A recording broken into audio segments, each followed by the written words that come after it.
এই চরিত্র হেফাজত করার সবচেয়ে সেরা পদ্ধতি কি? বিবাহ শাদী না? চরিত্র হেফাজত করার সবচেয়ে সেরা পদ্ধতি কি? কারণ মানুষের যৌন চাহিদা আছে, ভালোবাসার প্রয়োজন আছে, আর স্ত্রীর দরকার আছে।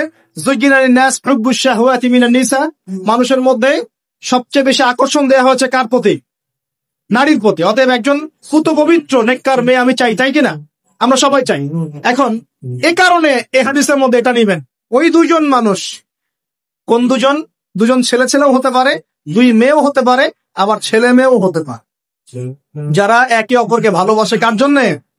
মানে পবিত্র ভালোবাসা, অপবিত্র জেনা নয়, পবিত্র ভালোবাসা, এবং মিলিত হয় আল্লাহর জন্য।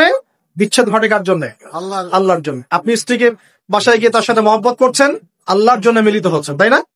আবার যখন আপনি দিনের জন্য বা দিনের কোনো কাজে বা ভালো কোনো কাজে রিজিকের সন্ধানে বের হয়ে যাচ্ছেন, আল্লাহর জন্য ছেড়ে চলে আসছেন, তাই না?